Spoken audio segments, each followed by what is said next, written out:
একটা লাল পাসপোর্ট আপনার জীবনকে পরিবর্তন করে দিতে পারে। এরকম একটি লাল পাসপোর্টের মালিক হওয়ার জন্য, এরকম একটি দেশের নাগরিক হওয়ার জন্য আপনার শুধুমাত্র 7টি স্টেপ ফুলফিল করতে হবে। তাহলে আপনি হয়ে যাবেন পৃথিবীর সবচেয়ে সুখী দেশের নাগরিক। তাহলে আপনি পেয়ে যাবেন এমন একটি পাসপোর্ট, আপনার হবে না আর কোনো হ্যাসেল, কোনো এয়ারপোর্টে আপনি পৃথিবীর যে কোনো দেশে যখন ইচ্ছা তখন ফ্লাই করতে পারবেন অন অ্যারাইভাল ভিসাতে। তো এই 7টি স্টেপ এই ভিডিওতে আমরা আলোচনা করব। তবে চলুন ভিডিওটি শুরু করি। প্রথম স্টেপ হচ্ছে এস্টাবলিশমেন্ট অফ আইডেন্টিটি। আপনার হচ্ছে আইডেন্টিটি প্রুফ করতে হবে। ফিনল্যান্ডে আপনি যেই দেশ থেকে এসেছেন না কেন, আপনি আগে কোন দেশের নাগরিক ছিলেন সেটা আপনার প্রুফ করতে হবে। এবং এটা প্রুফ করার জন্য আপনার কি করতে হবে, আপনি যে দেশে ছিলেন ওই দেশের একটা ভ্যালিড পাসপোর্ট থাকতে হবে, অথবা ওই দেশ থেকে আপনার কোনো ভ্যালিড ডকুমেন্ট দিয়ে সেটা আপনি প্রুফ করতে পারবেন। আদারওয়াইজ আপনি সিটিজেনশিপ অ্যাপ্লিকেশনের জন্য এলিজিবল হবেন না।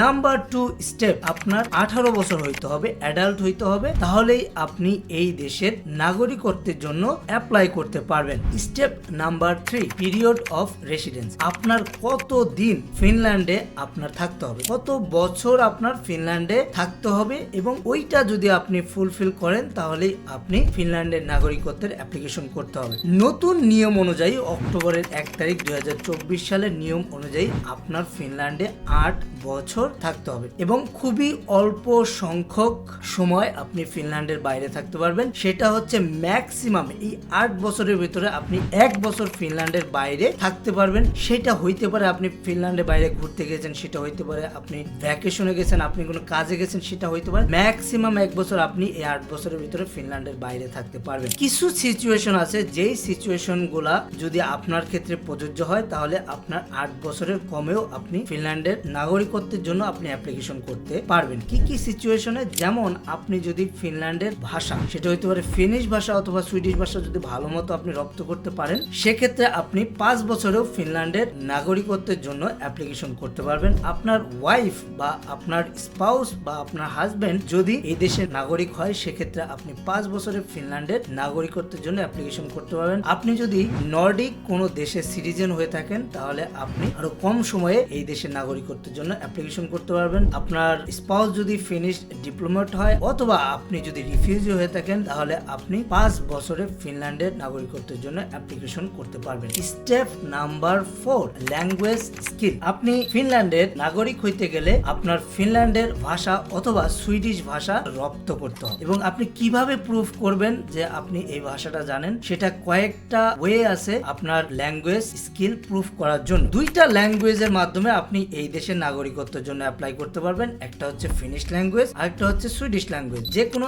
একটা ল্যাঙ্গুয়েজে আপনি যদি স্কিলফুল হন এবং আপনি যদি সার্টিফিকেট বের করতে পারেন, তাহলেই আপনি এই দেশের নাগরিকত্বের জন্য অ্যাপ্লাই করতে পারবেন। কয়েকটা উপায়ের কথা আমি বলেছিলাম, আমি সেই উপায়গুলো আপনাদের বলে দিব। 1 নাম্বার উপায়টা হচ্ছে, আপনি যদি ল্যাঙ্গুয়েজ প্রফিসিয়েন্সি টেস্ট, যেটাকে উকি টেস্ট বলে, ফিনল্যান্ডের একটা ন্যাশনাল টেস্ট আছে যেটাকে উকি টেস্ট বলে, এই টেস্টটা দিয়ে যদি আপনি পাস করেন, এটা কিছুটা IELTS এর মতো, তাহলে আপনি ওই সার্টিফিকেট দিয়ে নাগরিকত্বের জন্য অ্যাপ্লাই করতে পারবেন। সেকেন্ড ওয়ে, আপনি যদি এই দেশের বেসিক এডুকেশন বা প্রাইমারি এডুকেশন যেটাকে বলে, সেটা যদি আপনি নিতে পারেন, তাহলে ওই বেসিক এডুকেশন পাস করার সার্টিফিকেট দিয়ে আপনি নাগরিকত্বের জন্য অ্যাপ্লাই করতে পারবেন। 3 নাম্বার ওয়ে হচ্ছে আপার সেকেন্ডারি স্কুল, মানে হায়ার সেকেন্ডারি স্কুল, আমাদের দেশে আমরা যেটা বলে থাকি HSC pass. Higher secondary school certificate দিয়ে অবশ্যই সেটা ফিনিশ অথবা সুইডিশ ল্যাঙ্গুয়েজে হইতে পারবে। আপনি ইংলিশ ল্যাঙ্গুয়েজে করলে কোনো লাভ নেই, অবশ্যই সেটা ফিনিশ অথবা সুইডিশ ল্যাঙ্গুয়েজে হইতে হবে। এবং বেসিক এডুকেশন যেটা, সেটাও ফিনিশ অথবা সুইডিশ ল্যাঙ্গুয়েজে হইতে হবে। এবং আমি এর আগে যেটা বলেছিলাম প্রথম উকি টেস্ট, সেটা আইদার ফিনিশ ল্যাঙ্গুয়েজ অথবা সুইডিশ ল্যাঙ্গুয়েজে হইতে হবে। এরপর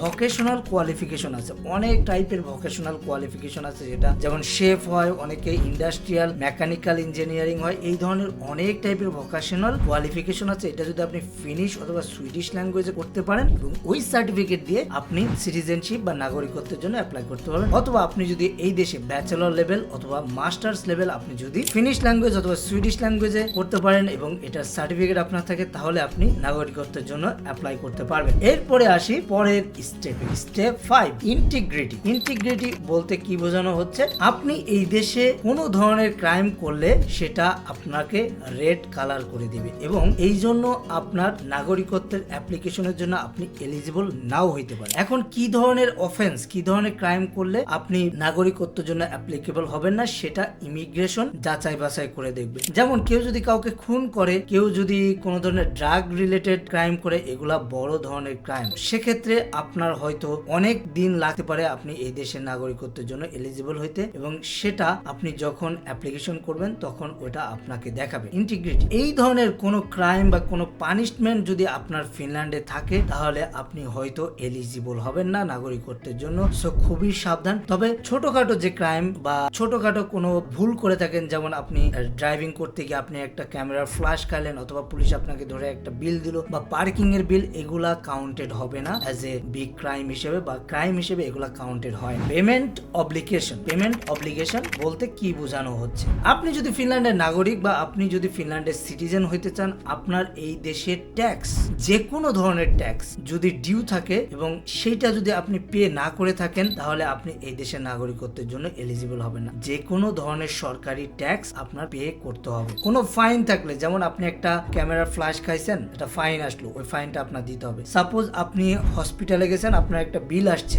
এই বিলটা আপনি পে করেন নাই, সেক্ষেত্রে আপনি নাগরিকত্বের জন্য এলিজিবল হবেন না। যদি আপনি ডিফল্ট হয়ে যান, যদি আপনার একটা ডেট দিছে আপনি দেন নাই, তারপরে আপনাকে আবার রিমাইন্ডার দিছে আপনি দেন নাই, আপনি যদি ডিফল্ট হয়ে যান, এটা যদি কোর্টে চলে যায়, তাহলে আপনার সমস্যা আছে। সো কোনো বিল কোর্টে যাক, এটা কোনোভাবেই করবেন না। এই ধরনের সিচুয়েশনে আপনি ডিফল্ট হয়ে যাবেন এবং সেক্ষেত্রে আপনি নাগরিকত্বের জন্য হয়তো অ্যাপ্লিকেবল হবেন না। আপনার সাপোজ চাইল্ড আছে, আপনার চাইল্ডের প্রতি মাসে একটা বিল দিতে হয়, যেটা ডে কেয়ার ফি, এবং এই ফি যদি আপনি না দিয়ে থাকেন, সেক্ষেত্রে আপনি পেমেন্ট অব্লিগেশন ফুলফিল করছেন না। এই দেশে আপনি যদি স্টাডি করেন, আপনি স্টাডি লোন নিতে পারবেন সরকার থেকে, এবং এই লোন যদি আপনি পরিশোধ করতে না পারেন, সেক্ষেত্রেও আপনি ডিফল্ট হয়ে যাবেন এবং আপনি সিটিজেনশিপের জন্য অ্যাপ্লিকেবল হবেন না। এবং লাস্ট স্টেপটা, 7 নাম্বার স্টেপ, টোটাল 7টা স্টেপ ফুলফিল করতে হবে। লাস্ট স্টেপ হচ্ছে মিনস অফ সাপোর্ট। তার মানে আপনি যে এই দেশে আছেন, আপনি কিভাবে আপনার লিভিং কস্ট উপার্জন করছেন, আপনি কি জব করছেন, আপনি কি ব্যবসা করছেন,